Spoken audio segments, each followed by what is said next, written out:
Ganda ng At dini-discuss mo, may mga questions ako dun. sure, oo.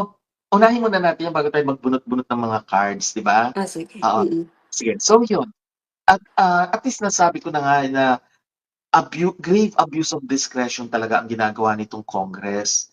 Grave abuse of discretion kasi nag-e-encroach na sila, sa powers ng executive branch at nag-e-encroach din sa powers ng judiciary. Yung contempt masyado ng malawak na parang wala ng restriction. Para silang nagiging judge and judges, hindi naman mga nakapag-aral ng batas. Basta 'pag hindi nila feel o hindi nila or kung trip nilang ipakulong isang tao, papakulong na lang nila. Parang bumabalik tayo sa panahon true. ng Kastila, yung mga gobernador Mm. nila nung araw na pagka-ano, kaya nga sabi ko abusive. Only the Supreme Power Court can say tripping na this. sila. Power tripping, oh, talagang totoo yun, power tripping. And I'm saying that not as a layman, but as a lawyer. Kasi pagka tinitingnan ko yung mga o pinapakinggan ko, yung mga arguments nila, Diyos ko, sabi ko, saan ba 'to nanggaling? Ano ba 'to? Nadi-disorient ako, sabi ko, nakakapag-init ng ulo kasi walang basehan. Hindi na legal ang Mm. ginagawa nila, hindi nga extra legal, eh. It's simply an abuse, simple abuse. Di, Eto nga, 'di ba, hindi ko binabasa, hindi ko pinapakinggan yung mga sinasabi ng ibang lawyers. I don't. Pero tumutugma kasi after ako mag-post, ay sinabi rin pala 'to nito, ay sinabi rin pala 'to nitong lawyer na 'to. Ibig sabihin pareho kaming na nasa isip, oh. 'di ba sabi ko nga sa'yo, may explanation dun si Kong Mm. Marcoleta dati. Ay, Eh, anong oo, issue nga yun? Tas sabi ko parehas oo. kayo ng explanation. Galing ano? Pero hindi kami Mm. nag-uusap, hindi ko nga alam kung saan siya nagsasalita, hindi ko siya pagka nag-cross akin, yung mga snippets lang tapos share ko Mm. lang or pino-post ko, repost, gano'n lang. Pero hindi ko alam paano siya mag-isip. Ibig sabihin pareho kami matino mag-isip. Kaya nga si Mm. Marcoleta kailangan talaga siya ng Senate, eh. Alam mo Matino ang mag-isip yun. Mm, suggestion ko kay kung may staff diyan si Kong Marcoleta, alam niyo ang mm. gawin niyo para mas umangat pa siya lalo, mag-shine siya lalo. Pa-attendin niyo siya sa hearing ng Quadcom. Tapos soplakin niya yung mga ano dun, katulad ni Kaka, Oo, ni Dan eh, kaya nga, Fernandez. 'di ba inalis na sa kanya yung mga committee, eh, 'di ba may mga Oh, committees pero na pwede mm. naman ata siyang magpalista doon na attend siya. 'Di ba gano'n naman sila? Kung Oo, sino yung puwede. gustong umattend sa hearing na yon. Correct. Kaya lang kung pasasalitain siya, eh, kung hindi siya pasasalitain, 'di ba? Eh, oo, Abuse nga, pero eh. Oo, pero kung hindi siya pagsasalitain, 'di mas lalong obvious, 'di ba? At oo, least basta nandun siya, obvious. pinakita niya na gusto niyang umattend, 'di ba? Correct. Puwede yun, puwede. Oo. Mm. Ah, kaya nga, eh, na-ano na ako na nabubwisit na ako talaga kasi maling-mali ang Congress talaga. Ta's humirit pa itong si Taba, itong si ang pangalan nito, Asidre. ah, Asidre? yung hindi yung mataba, yung speaker, sino ba yun pangalan niya? Yung Si Tamba. Si eh, Tamba. Si yun, oo. Tamba. Mm. Humihirit pa siya na kailangan lumabas si Sara i-explican niya, ganyan sa isip ko, "Hoy, executive branch yun, bakit mo uutusan? Eh, Mm. legislative ka." At saka lumalabas na tuloy parang desperado na, kasi alam niya na nahihirapan yung Quadcom, kaya siya na mismo nagsasalita. True. Mali yung kanyang anong karapatan? Wala namang karapatan sila. Nasaan ba yung legislation? Meron ba silang batas na isinusulong? Wala. Tapos yung kanilang mga Mm. testigo pa, yung isa sino ba yan, yung sa abroad? Garma ba yun? Garma? Oo, si Yung Garma. si Garma, 'di ba?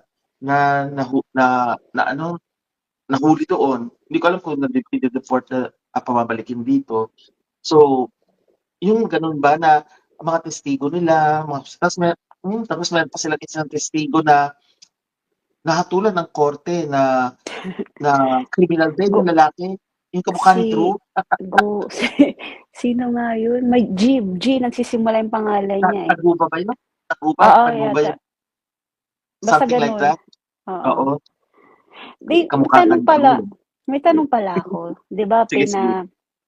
contempt ni Iska criminal yung Oo, si ano, Attorney Luis Lopez.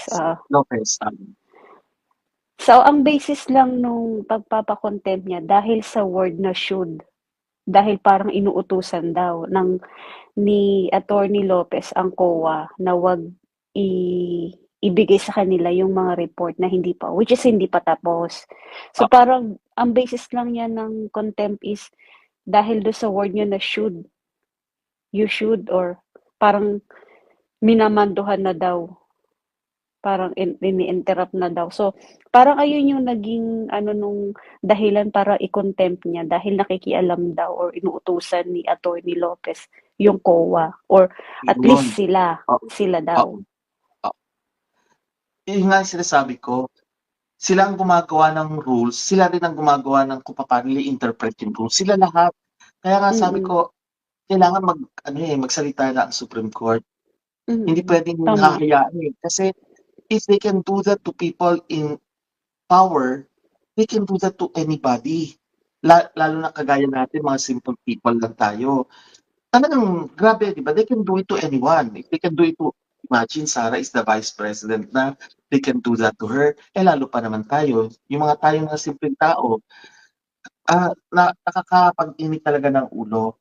Teka, papasukin na natin 'to, siyempre itong maingay, wala tayong choice. Eh, Eh, di tsaka sabi ko, ano ba namang dahilan nito ni, saglit lang ampon na, ano ba naman ang dahilan ng kriminal na to? Dahil lang do sa word na should, na parang ni-implicate daw na parang ano, inuunahan mo ang inuunahan mo yung committee. Inuutusan mo oo, na wag makialam wag ibigay ng COA yung hinihingi ng committee na to. minsan rin Wala siya kasi ano, siyang minsan rin makitang ground para walang makitang i-contempt, kaya butas. Oo. kaya ayun, gumawa na lang siya ng dahilan niya. Oo, nagdadahilan na lang nga. Kita mo nga 'di ba humihirit siya kay Duterte, ito natawa ako na nabwisit ako talaga. Sinabihan niya si President Duterte na, you should yung ano, ano tawag dun, yung basta yung due process, yung kinwestiyon niya si President Mm. Duterte, ay toto, yung 'di ba si President Duterte nagsalita ng ano, gago, sabi niya ganyan, "Anong tingin sa'kin, gago?" Ta's Ah, biglang humirit siya, 'di ba? oo, Ta's si oo, Iska, oo. yung kriminal, sasabihin ni kriminal Iska Castro, sasabihin niya na Ah, Mr. Chair, 'di ba pinag-usapan na natin dito na bawal magsasalita ng mga masasamang salita, ganyan, 'di ba? Sabi niya bawal Hmm, magsabi ng mga masasamang salita. Tapos sabi ni President Duterte, "Anong masama doon?" Eh, ang sabi niya, "Am I that stupid? I've been a okey. prosecutor, am I that stupid?" Sa Tagalog, "Gago ba ako?" Which is totoo naman, yun ang translation. Pero ang mukha ni ano doon, nakagano'n lang siya, tanga. Gumagawa siya, naghahanap siya ng butas, pero tanga naman Mm, talaga. Una, hindi naman siya Inglesera, tigil-tigilan nga niya ako kasi hindi nga siya nakapasa sa accountancy program, 'di ba? Gustong-gusto hmm. niyang pumasok sa accountancy, sasabihin niya, cannot afford daw ang parents niya. Anong cannot afford? Eh, ang dami kong kakilala mga nag-aral sa PUP. Ang PUP napakababa ng tuition diyan, nagtiyaga sila. Tapos itong ambisyosang ito, gusto niya maging accountant, hindi daw kaya ng parents niya. Eh, Diyos-serang pala ka, anong hindi kaya ng parents mo? Hindi kaya ng utak mo, tumigil ka. Hindi talaga kaya ng utak niya kasi tapos sinabi pa niya ganyan na, "He is a lawyer," sabi niya ganyan kay President Duterte. "He should know that there is due process of law." Ganyan kay says ko, gaga, due process of law applies only, nasa constitution natin yan nakalagay, "No person shall be deprived of life, liberty, or property without due process of law." Ibig sabihin, hindi ka puwedeng tanggalan ng buhay kasi papatayin ka o kaya hindi ka puwedeng, tatanggalan ng kalayaan mo ng Mm, basta-basta o kaya hindi ka puwedeng tanggalan ng ari-arian mo ng basta-basta kung hindi dadaan sa proseso. Yun ang sinasabi ng batas. No person shall be deprived of law without due process of no person shall be deprived of life without due process of law. No person shall be deprived of liberty, kalayaan, kung walang due process of law. Gano'n din yung property. Ibig sabihin niyan ganito, kung ikaw ay kriminal, assuming meron pa tayo rito na death penalty kasi wala na tayong death penalty, naka-suspend yan, assuming meron, hindi ka puwedeng 'pag tinuro, ito kriminal, na ano death penalty, o agad, sige bitay. Hindi puwedeng gano'n. May due process, dadaan ka muna sa court, magkakaroon ng paglilitis, bibigyan ka ng oportunidad na idepensa ang sarili mo. Pagka nakita na, mali ka, doon pa lang tatanggalan ka ng buhay, okey? Made-deprive ka, pero may due process of law. Ngayon kung kalayaan naman 'yan, kulong. Hindi ka pwedeng basta ikukulong. Bibigyan ka ng opportunity ulit na idepensa ulit ang sarili mo. Ganon din ang property, yung right of eminent domain, nakatira ka sa isang lugar, tapos lalagyan pala ng runway ng eroplano. Hindi pwedeng sabihin sa'yo kagad na, bukas na bukas umalis kayo dito kasi magtatayo na kayo. Hindi pwedeng ganon. Dadaan mo na yun sa proseso at pag tumaan yan sa proseso, babayaran ka, kailangan may just compensation yung lupa mo. Hindi pwedeng kukunin lang sa'yo. Yan ang ibig sabihin ng provision ng law, ng Constitution pala na sinasabing no person shall be deprived, hindi ka pwedeng mawalan ng buhay, ng kalayaan at ng ari-arian ng walang due process of law. Tapos sasabihin niya kay President Duterte, dapat hindi siya magsasalita ng bad words kasi alam niya yan, lawyer siya, dapat may due process of law. Sabi ko, gaga, nasa na connection ng due process of law sa pagmumura? Di True. ba? Halatang hindi niya alam. Kasi nga, hindi nga sila hindi sila lawyers, wala silang alam sa batas. Pero ang kapal ng mga mukha tumakbo bilang Mm. mambabatas, wala namang alam sa batas. Parang yung baklitang rin, bulate, Mm. yung humihirit kay President Duterte na sinabihan si President Duterte na unlawful aggression daw. May sinabing word na unlawful Oo, aggression, di ba? oo. Sabi ni President Duterte, don't use that word on me. You don't know what it means. Totoo naman. Kasi sa ilalim ng batas, ang unlawful aggression, ginagamit yan self-defense or defense ng stranger. Halimbawa, may kapatid ka, ikaw mismo, halimbawa, may mananaksak sa'yo, pagkatapos may hawak kang barel, halimbawa, ayan na, sasaksakin ka na, binaril mo, syempre, poprotektahan mo ang sarili mo, self-defense, okay? Mm. Self-defense, kasi may unlawful aggression. Ibig sabihin, Oh. hindi hindi legal yung pagiging agresibo ng isang tao sa'yo. Yung nagulat ka na lang, biglang Okey. susunod sa'yo, mananaksak, tapos kunyari, tumatakbo papunta sa'yo, may hawak kang baril, anong gagawin mo sa baril? Hintayin mong saksakin ka muna bago mo gamitin. Siyempre hindi, di ba? Natural ang natural na action mo, pagtatakbo mo sarili mo, babarilin mo siya, di ba? Yun ang Mm. sinasabi natin, unlawful aggression or defense of a stranger. Halimbawa, may kapatid ka, nakita mong sasaksakin, may hawak kang baril, alam mo, hintayin mo, saksakin mo na yung kapatid mo. Natural, Mm. babarilin mo yung taong sasaksak sa kapatid mo kasi dinedefend mo ang stranger. Kahit na kapatid mo yan, sa ilalim ng batas, ang tawag dyan stranger. Kasi hindi ikaw. Pag ikaw, Okey. ikaw. Pagka ibang tao, kahit kamag-anak mo yan, kaya nanay mo yan, tatay mo yan, or kapatid mo, stranger ang tawag dyan, defense of a stranger. Doon ginagamit yung word na unlawful aggression. Ibig sabihin, nagiging agresibo ang isang tao na wala sa batas. Okay? Hmm. Hindi yan kagaya ng pulis na hinahabol ka kasi nagnakaw ka at binaril ka. Iba yun. Kasi hindi naman unlawful ang aggression ng pulis. Lawful. Kasi nakita ka niya nagnanakaw at hinahabol ka para managot ka. Samantalang isang taong bigla ka lang sasaksakin, walang dahi-dahilan, unlawful aggression. Doon ginagamit yun. Tapos gagamitin niya si President Duterte, tanga, di ba? Hibok niya yun. Duling na tanga. Pa Nagkakadali na pabati lang, nagtaas pa ng kilay. Tanga.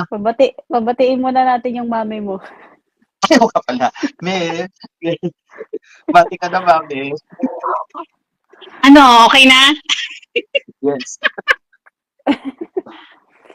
Ano na, bagong gupit. Hi mga kabunganga mixers! Yes. Na-miss niyo ba kami? At speaking of, Yeah. Ayan na, di talaga siya magpapahuli. Tsismisan na kasi. di ba? Ano, malakas Correct. ka ba? My gosh, wala Wala na namang akong... Sanay na magbabago dyan. Hayaan mo na yan. Sanay na kami. Oo. Uy, may nag-complain, di ba kinukunan ko kayo ng picture, nilalagay ko, di ba? Pinapakita ko yung pictures natin lahat. May nag-complain na sinasabi ganyan, syempre sinipa ko siya kasi sabi ganyan, talaga nga naman yung nagpo-post siya lang yung maganda sa picture, ay kung di pa naman siya tanga, paano ko kukunan ng picture? Ako yung mukha nasa gitna. Tignan mo si Clarence sa sulok. Tapos nakahawak pa yung bote sa bunganga niya. Paano ko hahanapan yung magandang angulo? Kasi minsan okay siya. Si Besh naman, nakangiro. So hinahanap ko yung lahat tayo, okay. Yung At saka wag tapong na makialam kung ano yung trip yun, na i-post nung may-ari ng channel. Wag na yung yun na nga, makialam. pakialamera yung gaga, kasi sinipa ko na siya. Kasi ang hirap mag-crop. Kasi kagaya na si Clarence, sa ilalim na, tignan mo, wala siya sa sentro. Ang hirap. Sorry na. Kailangan mas malapit sa camera para pagka inano ko, maganda lahat tayo. Nahihirapan ako kasi nga, saan ko kukunin yung picture na makikita lahat, di ba? Minsan Mamaya wala- Baka Labo gusto niya naman. lagi tayo nakangiti. Kaloka Wala. naman yun. parang gaga, hindi na parang gaga talaga. Ganun talaga. Mamaya kasi lalabo na naman yan eh. Kaya medyo lumayo ako ng konti. Yes. Alam mo, ano na tayo, baka mamaya maano tayo. Lapit ka na, Clarence, para mag-picture na tayo. Para meron tayong picture na maganda naman. Ay, Sama para wala tayo. nang magreklamo, mga buisit. Para wala nang magreklamo. Puro na lang reklamo late. Puro reklamo. nakakalimutan, Nakikipanood na lang eh. Magreklamo pa. diba? Correct. O, yan. Ang liit pa rin ni Clarence. Lapit ka, Clarence. O, ayan na. O, ayan na. Clarence, ganda mo yung mukha mo. Wait lang. Isa pa kasing problem, minsan, kagaya ni Kadre, si Kadre ang dilim-dilim. Ang hirap-hirap minsan pailawan. Pag inilawan ko siya, ako naman magmumukha akong yung Ayan mo na yun. Basta kita yung mukha. O, ayan na, hayaan ganyan mo na. sila. Ayan. sige. Okay. Smile. 1, 2, 3. Pag di nyo pa kami nakilala, mga pangalan namin dyan, wala na kaming pakialam sa inyo. Correct. Oo. Okay. Ay, may bago na akong bibili. Ay, bati naman si Clarence. Bati ka sa kanila. Hi, hello sa lahat na nakakakilala sa akin. Bahala na kayo sa buhay nyo. Alam nyo na yan. Correct. Maganda to. Nakikita nyo ba? Ano yan? Ano yan, vibrator? Hindi. Yan. Nakikita nyo ba? Hindi. Voodoo doll. Nakupo? Tama ba ako? Labubu, Tama ba pero ako? ibang version. Budo O, di ba? Bongga. Send mo yan kay Nick Nangit para may magamit siya. Send mo doon sa Gagawa anak na lang ng- ako nito. Anak ni Mami. Igagawa kita, Risa. Oo. Buisit ka. Hoy, pupunta Ano kami ng sabi- Miami. O, Wow, sino na sa dito? Miami dyan? Oo, buti pa kayo. Hindi, Ano may check up daw to? si Ariel. Check up. May nagko-comment dito, urgent, hingi ng tulong daw si Attorney Trixie for VP. Ano yon? Bakit may ganun? Kasi daw ililipat na yata sa Women's Correctional yung attorney na kinontempt nila. O, si Attorney Lopez. Yan. Bakit sa Women's Correctional na? Ewan ko. Pwede ba yun? Di ba bawal Uy, yun? pwede ba yun, Besh? Di ba sa ang dinadala lang naman doon yung pagka may hearing talaga sa korte? Kaya nga, lahat ng pwede Saka ng ano tawag doon? Parang convicted na. Katangahan naman yun. Ang dami silang pwedeng gawin ng kalokohan nga Kaya nga dapat mag-step in na nga ang Supreme Court. Di mag-file ka agad yung lawyer naman si Lopez, mag-file sila sa Supreme Court ng writ, mga writs Parang of gagawin na ata nila yun Oo, dapat ginagawa na nila. Meron kasing, ang tawag dito, writ of, marami kasing Amparo? writs Hindi, amparo may isa pa High court. Ano yun? May mga writs kasi. Minsan pag nagsalita ko kasi nawawala sa isip ko. Pag tapos na naman, okay na Oo, tutulog. doon mo maalala, no? Oo, di ba? Minsan yung pag-isalita. Anyway, may writ kasi yan para mapigilan. Oo. Mag-apply yan, mga yan. Oo. At saka ano yun? Overpowering na sila sa Supreme Court? Bobong puta. Nag-a-abuse na nga sila Kaya nga yung mga nagko-comment na ganito si Gecko Susi. Parang ba ito kay Gecko Gugi? Hindi, magkaiba. Parang ba ito? Magkaiba. Gecko Susi. Kasi minsan ang mga laymen ganito, mabilis mataranta. Inatay pa sa lalo ka mata. Ang mga lawyers hindi ganoon. Hindi kami ganoon. Natataranta na lahat, cool lang kami. Kasi nga desensitized kami. Parang doktor, di ba pagkatao nakakita, hala sinaksak, bubog ko, dami lang nakakalitan ko, natatakot na ng doktor, di ba nakaganon lang, nakatingin lang. Apply a pressure, ganyan. Cool. Kasi nga, desensitized, kailangan yun sa profesyon namin. Kaya itong nag-uuramentadang ito na nagsasabing, Urgent, kailangan ni Attorney Trixie, anong gagawin natin? Di ba para na ako si BBM? Oo nga, guys. Wala naman kaming magagawa dito. Wala din naman magagawa yung siniknangit dyan. Wala akong magagawa. At saka Lawyer nila. anong karapatan ko? Hindi naman ako kino-contact nila para maging lawyer nila. O ano, dadakdak ako? Pupunta ako doon? Anong gagawin ko kaya pumunta ako doon? Wala. Bakit sabihin pa sa akin, anong right Kaya ko? ka naman Meron ka ba mag-rally kami special power? papunta Pinas. O, may special powers authority ka ba para mag-represent sa kanya? Wala. I'm sure may mga batalyon niya ng lawyers, kaya Meron yan, leave may it to mga them. lawyers yan. Oo. Alam Leave nila it to them. gagawin nila. Kaya Eh, di ba don't nga, panic. di ba nga si, nung nakalive si Attorney Panelo, di ba tumawag si Digong na magpapile siya ng case laban kay, kay Yes. Trililing? Mm. Ganun Dapat sana, di ba? May lawyer si Attorney Panelo, so At saka, they asking for, At saka ang nagsabi sa kanya, ang kliyente niya mismo, si President Duterte, ang nagsabi kay Panelo. Eh sa akin, kliyente ko ba si VP Sara? Kliyente ko ba si Trixie? Wala. Basta sabihin urgent. Kasi ganito, dadali na sa correctional. Ano naman ang karapatan ko? Anong role ko? Hindi, tsaka- Sino ako doon? Ang with the question smile, doon, with the smile. question doon, kung Sige, go. anong klaseng urgent yun? So, sabihin na natin urgent, di ba? So, anong gusto mangyari? Yun na nga. Yun ang tanong ko nga. Kaya napabasabi ko, anong gagawin? Ano yung bakit urgent? Urgent para Mm-mm. pumunta doon? Para magkapit-pisik? Para magtayo ng mga ganon? Excuse me. Hindi naman ako gagawa, hindi naman ako pupunta sa puntong ganon. Magdadadak ako rito para alam ng mga tao. Mm-mm. At saka, suportado naman natin si Attorney Lopez, no? Oo. Pero syempre, when it comes sa praktikalan, 12:30 na dyan, I don't think so naman may lalabas na ng madaling araw para Pero ginawa ko na yan, magrarally. di ba? Ginawa ko na yan before November, nakwento ko sa inyo. Nakwento ko ba? Yung may tumawag sa akin na No, na what I client. mean is yung magrarally behind Ay, oo. Attorney Lopez, 'di ba? Kasi Oo. pero kung kliyente mo 'yan tapos urgent, talagang pupuntahan mo 'yan. No matter Pupuntahan what, talaga. 'di ba? Totoo. Pupuntahan mo talaga. And I did that na, di ba? Before. Ito lang last year. This year, ginawa ko yan. Yung kliyente ko na merong nanggugulo sa bahay nila. Pagkatapos, Oo, although tama. hindi ako Oo, kinuwento mo. pumunta personally kasi nga malayo, by phone.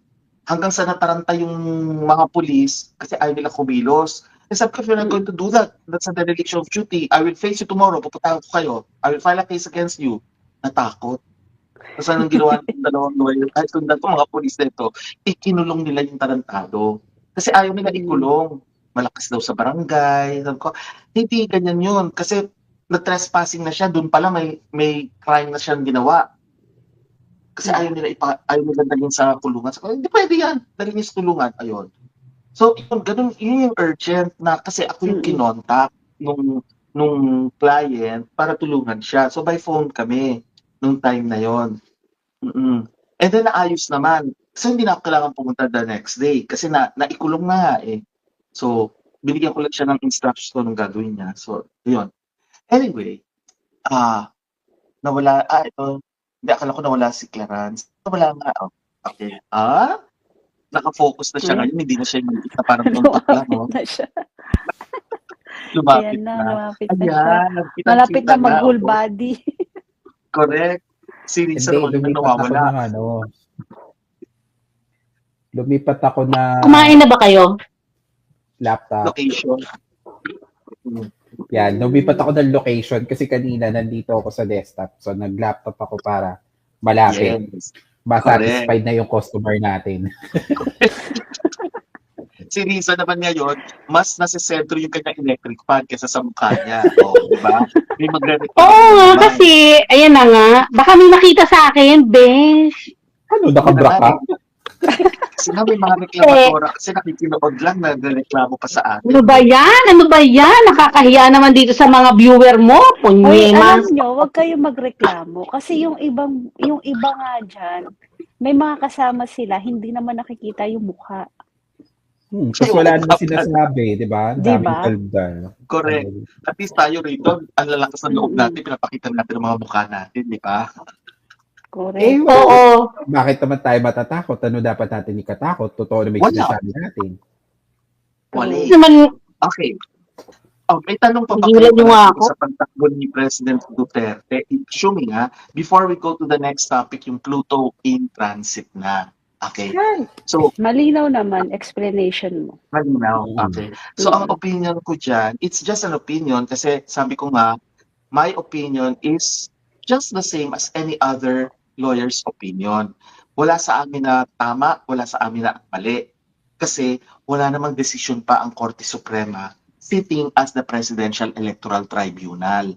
Since wala pa naman silang sinasabi, we can only speculate an answer. At ang sa akin nga is, kung sakali, pwedeng tumakbo si President Duterte as President.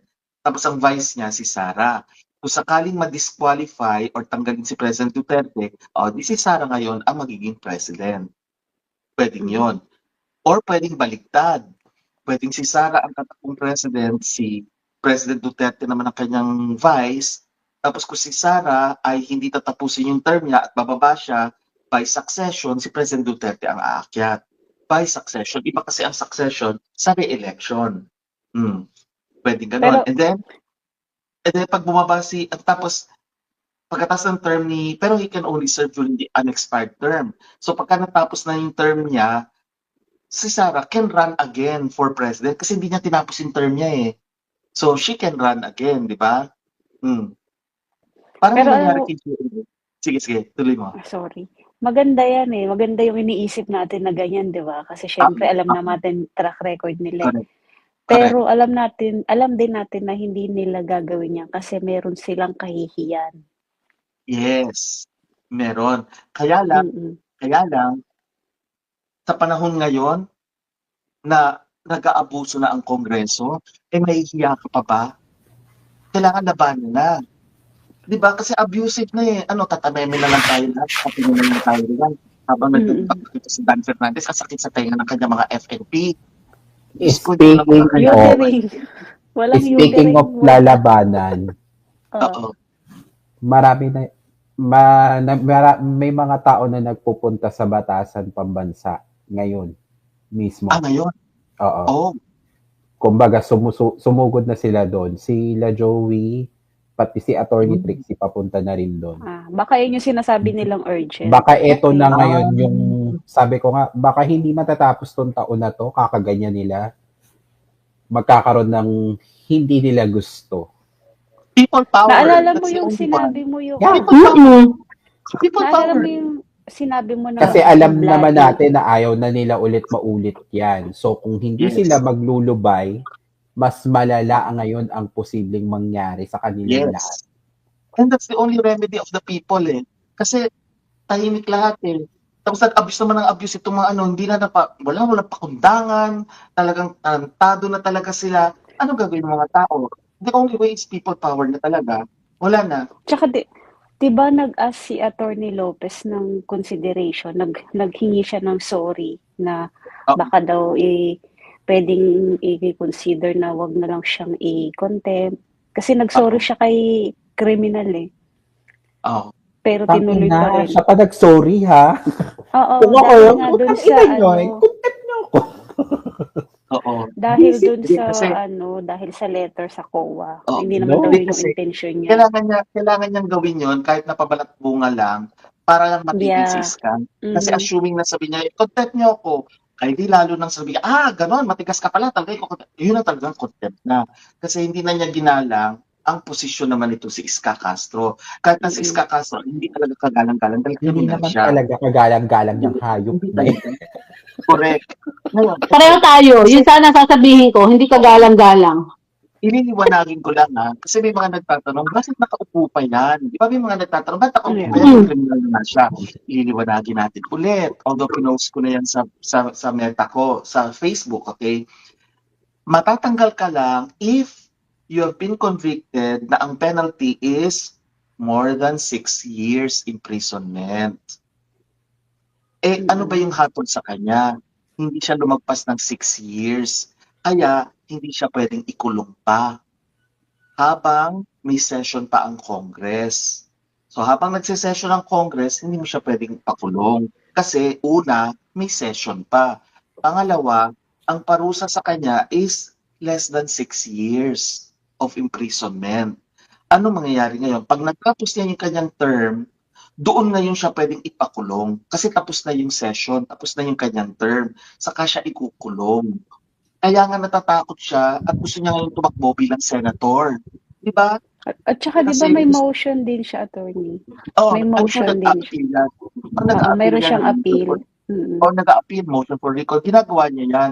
So hanggat hindi pa nare-reverse yun, criminal pa rin siya. Yun ang reason kaya siya nakakaupo pa rin.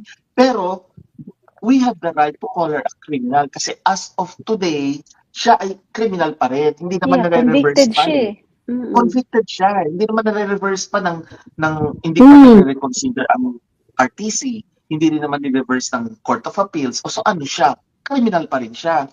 Di ba? Correct. So yun. Okay, so gets nyo ha. Pwede pa siya umupo kasi less than 6 years ang kanyang penalty. Okay?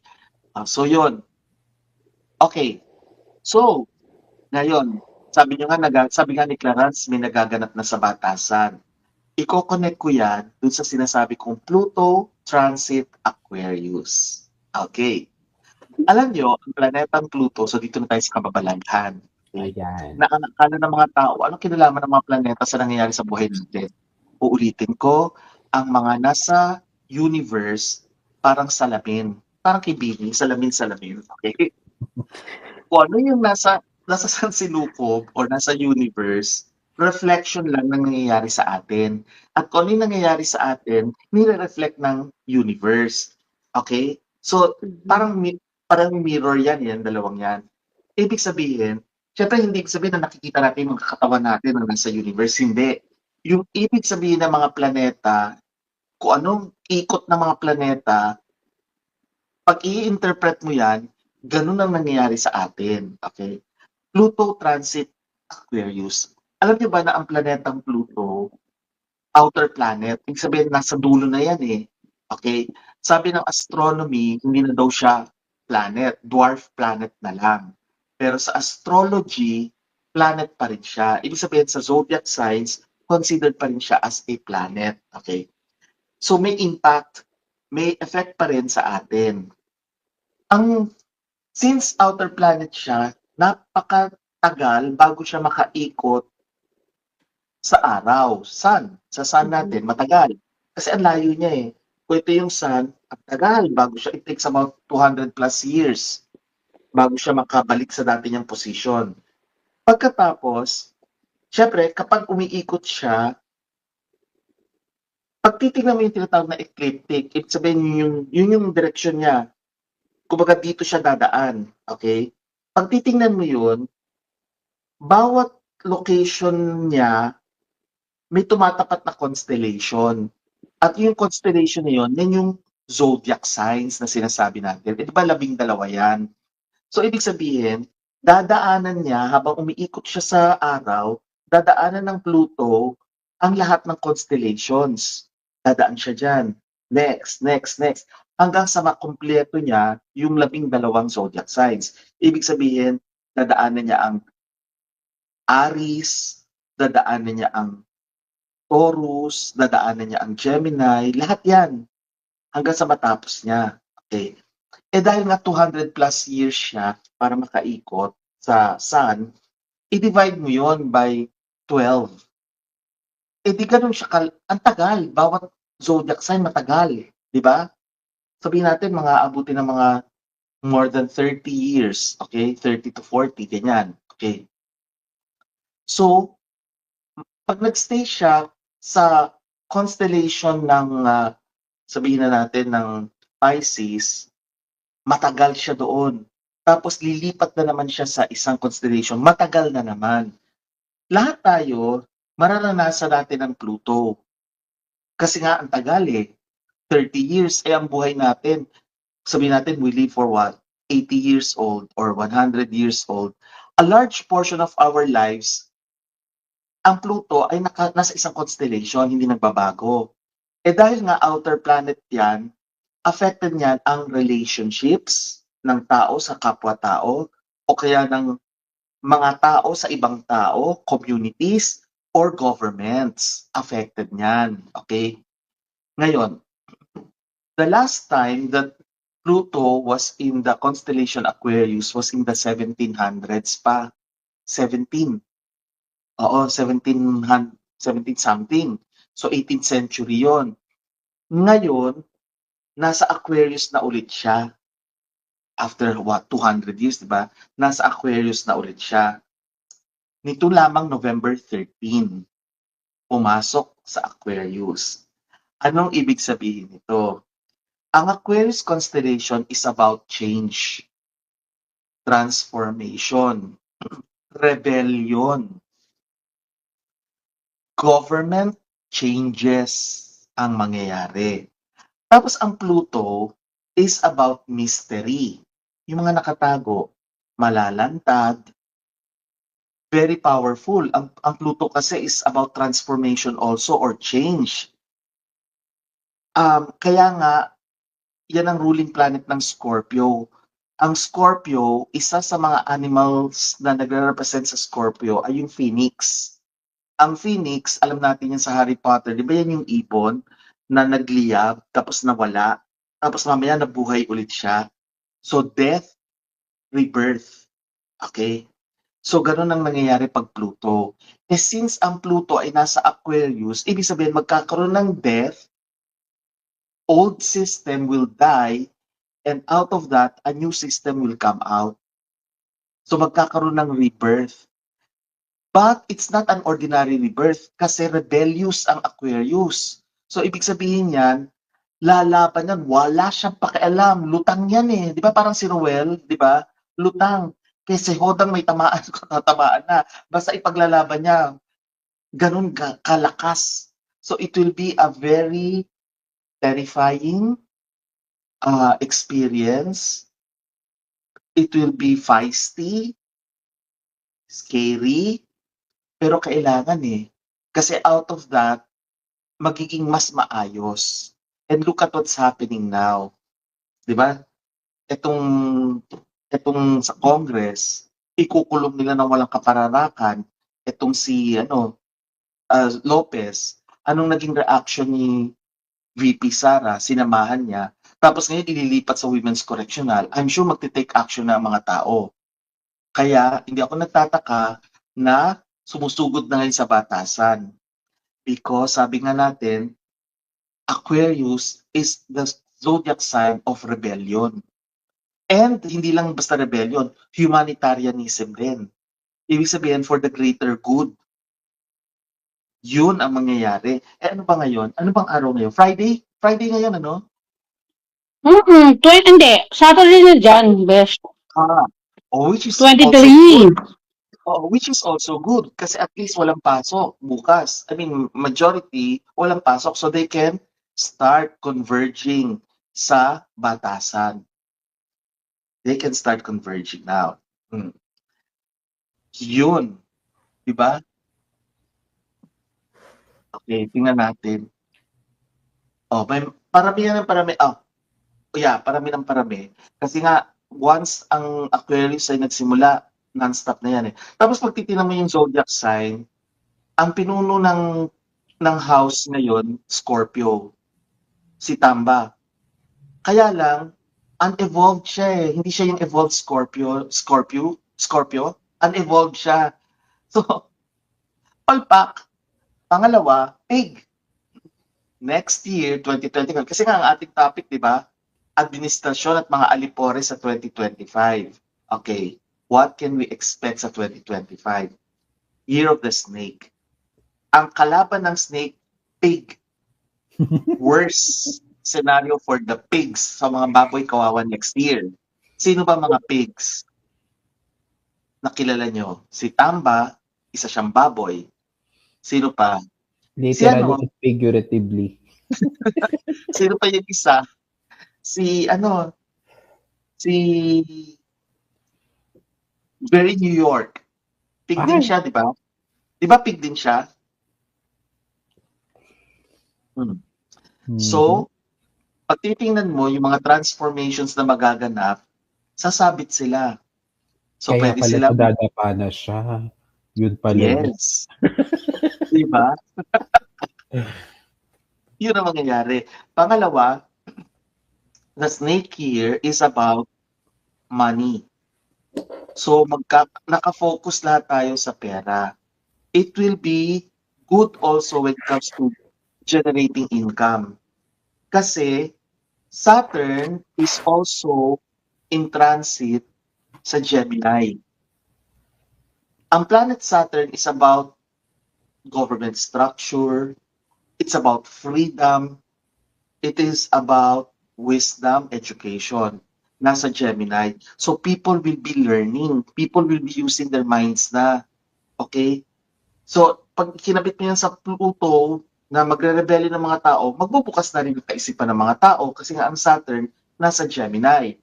Tapos ang kagandahan pa nito, dala-dala rin yan ang wealth. Okay? So there will be wealth generation next year. Ang pinaka mararamdaman ang pag-increase ng wealth ay una, Aries. Yes. Pangalawa, Gemini. Pangatlo, Aquarius. Yan tatlong yan. O, alam nyo na ha. Ay, perfect. Money for Siyempre, may mga bigaya na naman sa atin. O, dito yung unang narinig yan. Siyempre, patikim tayo, nagpapatikim tayo, di ba? Okay. So now, alam nyo na.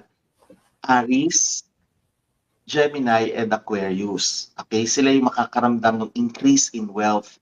Kasi swak na swak sa kanila yung transit ng mga planets. Okay? So, ang maganda nito, kung kayo ay Aries, kung kayo ay Aquarius, o kaya Gemini, planuhin nyo na kung anong gagawin ninyo sa kaperahan ninyo. Kasi parating yan. Dadating yan. Okay? Ibig sabihin, mas maraming dadating sa mga tatlong yan. Yung iba, meron din. Kasi nga, ang snake year is about wealth. Pera naman sa lahat. Unlike ang dragon year, ang dragon, puro tak-tak-tak, puro nasa alapaap, puro ambition, puro ganon. Kaya pansinin nyo nangyari, di ba? Ang Congress, ang daming ambisyoso naglabasan, di ba? Yung mga Rolex nila, mga Philip Patek, di ba? Kasi nga, ganon ang dragon. Lahat ng mga ostentatious, flamboyant, ganyan ang dragon. Kaya hindi ako nagtataka, nagsilabasan yung mga relo nila, yung mga artista van, nagsilabasan. Maski nga si President Duterte, di ba sinabi niya, nung una pa sa Malacanang yan, tama raw lang. Nung natapos ang term, Mercedes-Benz na yan. Tapos yung mga relo nila, Seiko lang. Tapos nung natapos, naging Rolex. O, yun ang sinasabi natin na flamboyant kasi ang Dragon Year. Okay? But then, ang Snake is a year of wealth talaga. Kasama na rin ang financial scandals. So may mauungkat na mga skandalo pagdating sa kaperahan. Kaya yung mga nagpayaman ngayon, akala nila makakaligtas sila. Hindi, kasi lalabas yan next year. Okay? Maaga ang Chinese New Year, ha? That's January 29 yata. Paki-check nyo, parang January 29. So Chinese New Year will come early next year. Kaya yung ating New Year, sasabay na natin sa Chinese New Year. Diba? Ang sarap naman ng kinakain ng isa dyan. Parang nainggit na naman ako. Parang may gusto na naman akong kainin. Naririnig mo ba yun? Oo naman. Ano kinakain? Pringles. Sabi ko na nga. Wala akong makita ang piatos, Pringles na lang. Okay. So, ayun. Oo. So, yun ang mangyayari next year, ha? Ang the best talaga na makakaranas ng sobrang excellent siya, mga unggoy. Yung mga monkeys dyan, okay. It will be an Kawawa excellent naman yung year mga for pig. next year. Mga pigs, mamalasin talaga sila. Mabigat. Hoy, aray. Mabigat ang mga Oy, but then, remember, di ba lagi ko sinasabi, it depends also on your dharma. Ano pa ba? Accepted ka dun.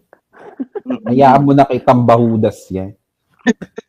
Kasi pag marami kang ginagawang kabutihan, para kang nag-i-invest, nag-iipon sa bangko, meron kang huhugutin na maganda. Karma ang lalabas doon. Good karma.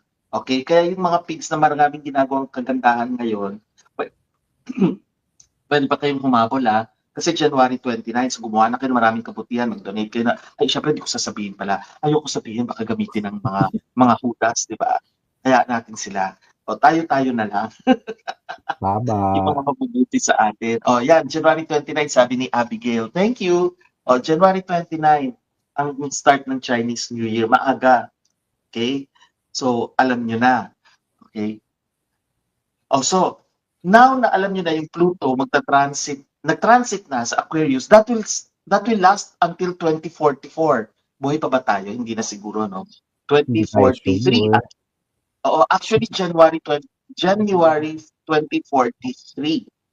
Hanggang January sila. January 2044. Hanggang doon, 20 years, bale. 2024 plus 2044. Kaya lang, up to January lang. Okay? Kasi pagdating ng February, magta-transit na naman ng Pluto. Ibang constellation na. Pero ang effect will be practically up to 2043. So, 40 years, matagal yun. 20 years, matagal yun. So, imagine yung changes ng government natin. Yun ang maganda. Kasi kung ano man ang changes, i-grab na natin ngayon. So, kung ito nga, kinakailangan mapalitan, mag-topple, magkaroon ng full power, yun na, that's the only way. There's no other way. Okay? Pwede sila Alam mo, mag-petition sa Supreme Court, pwede yun. Kaya lang, it will take time ang Supreme Court kasi magre-require pa doon sa other party to comment. Ganun yun magpapile ka ng petition, papadalhin yung kabila o mag-comment kayo. Tapos pag nag-comment, saka aaralin. Kaya matagal. alam niyo Sige, go. sorry, attorney. Naisip ko, kaya nila ililipat si Attorney Lopez sa Women's Correctional. Kasi, di ba nagsabi na si BP na mag-i-stay siya doon hanggang na New Year 2025. Kaya para hindi na makapag-stay doon si BP, ililipat nila sa ibang kulungan. Lilipat. Kasi nagmamatigas din si BP na hindi siya aalis doon eh. Remember, BP is Gemini. Di ba sabi ko nga, ang transit ngayon, ang mga magbe-benefit, Aries, Gemini, and Aquarius. She's a Gemini. Yeah. Diba? Kaya ngayon mga magagandang zodiac signs, pumunta na kayo na sa batasan. Kung kayo ay Aries, kung kayo ay Aquarius, kung kayo ay Gemini, pumunta na kayo dyan sa batasan kasi sama-sama yung powers ninyo. Okay? Ako, Para na tayo mag-astral. Hindi lang yun. Dapat kahit lahat na ng zodiac sign, pumunta na kayo doon. Pwede. Para matapos na yan. Correct. Kasi hanggang Monday supposedly siya doon, di ba? Sabi ni BP, hindi siya alis kasi lahat nung hinahanap nila, alam na nila na i-contempt. Yes. So, by the end of the year, yung mga tauhan niya, i-contempt. So, hindi siya aalis doon. Kasi yun yung sinabi niya eh. So, correct. Para ang way nila, para mapaalis siya doon, ilipat sa ibang kulungan. Yes. Now, alam na natin yung mga nagaganap, di ba? We have here the cards now. So, paano gagawin natin? Kasi ang topic natin, administrasyon at mga alipores sa 2025. So, siguro kung may itatanong sila, bubunot tayo ng cards. Okay? 2 cards. Pero, magic number, 3 cards pala ang gagawin natin. Okay? 3 numbers. Pwede bago ka mag-start, basahan mo muna si Ann Pereira. Yung nag-send sa'yo nung nakaraan. Nga pala. Ano ba siya? VIP ba siya? VIP. Kasi may numbers na siya? Meron na. Sige, go. 5, 1, 6. Okay, 1, 2, 3, 4, 5. Okay. By the way, batch 6 na. Wait lang kayo ha. Batch 6 na. So, i-email kayo kung saan kayo.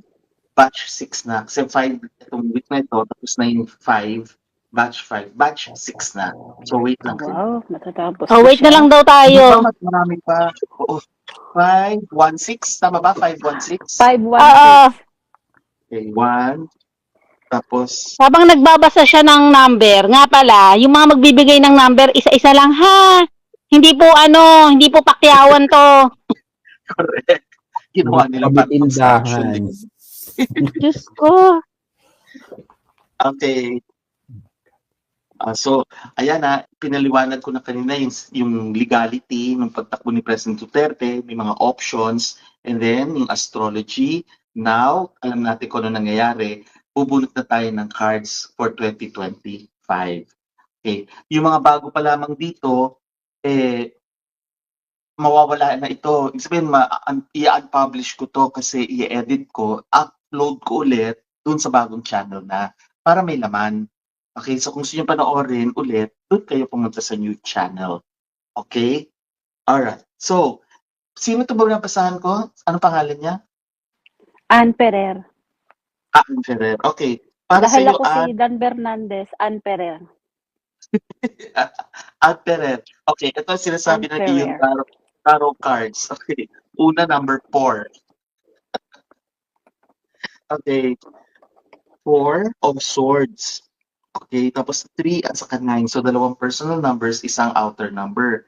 Yung 4 of swords, ibig sabihin for the for the rest of November, makakaranas ka ng fear, takot.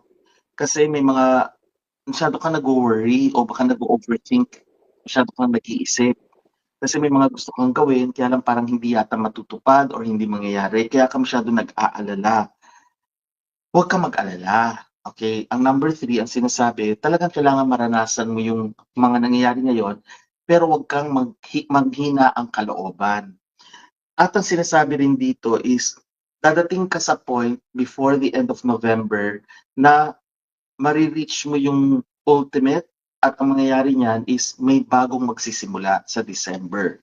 Okay? So ito yung cards mo. Una, 4 of swords. Okay?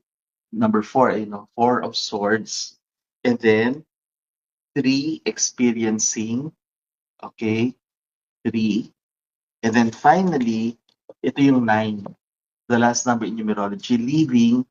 So, ang sinasabi, new horizons to be sought. Okay? So, you have to go through that phase. Don't overthink. Don't worry too much kasi it will be a new beginning in December. Okay? Yan yung para kay Ann Ferrer. Alright. Now, okay. Alright. So, ano na tayo? Cards na tayo para kay... Tama? Pwede Okay. na. Oo. So, yun na nga. Ha? Cards tayo. Yung mga magpapa-VIP pwede rin ha. Okay, Oh yeah, magpapa-chit-chat. ka-VIP. Pwede At saka pa rin. ulitin lang natin, may bagong channel na po. So, yung mga Yes. team replay, after nyo panoorin to, i-upload niya sa bagong channel. Tama. Tama, di ba? Yes. Tama. Tsaka Yes. yung mga nanonood ngayon, hindi pa alam yung bagong channel. Sige, ipopost ko na lang para sa benefit ng mga Yes. hindi alam yung bagong channel. Ipopost ko ngayon. KKK. Okay? Yan ang bagong channel. KKK. Okay? Oo. So, yung link naman nasa mga pages din natin. Okay? You can ask naman yung mga admin eh. Any one of them, sasabihin nila yun. Okay? May limit din dapat ang number para hindi mahirapan si Madam. Ay, oo, correct ka dyan, Romeo. Oo nga. May limit din ang number. 1 to 10 lang, ha? 1 to 10. 1 to 10. Thank you, Romeo. Alam mo pag hinahanap ko yung bagong channel, 'di ba? KKK Xiaolong Bao. Alam ko ano lumalabas sa akin? Ano? Puro pagkain.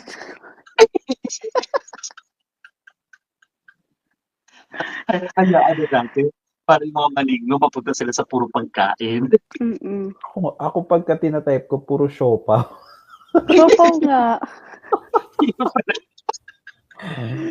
Akala ko ako lang. Buti pala may link, ano? Kasi ako nilalagay ko na rin yung link eh. Oo. So link, oo. Sabi ni Giko, 324 pa lang nagsasubscribe. Oo, tingnan nyo, 324 dito, 148. Oy, magsilipatan na kayo. 10,600, nadagdagan na naman tayo. Oo, nadagdagan na naman nga. Saan na galing to mga to? Oy, magsilipatan kayo. I-unpublish mo na nga to eh. Tsaka pa dumami. Oo, saka pa dumami. Although pwedeng i-revive ko siya pero hindi pa alam ang requirements eh. Saka ko naintindihin to. Hindi naman, mas interesado ako sa bagong channel natin. Okay. So, ano yung question natin ngayon? Dahil nga, ang topic natin is administrasyon at mga alipores sa 2025. So, sino mga personalities ang titingnan natin for 2025? Siyempre, huwag masyadong marami kasi kundi madadrain na naman ako. So, Yung mga natin? hot ano lang, yung mga Mga hot hot topic. topics. Yes.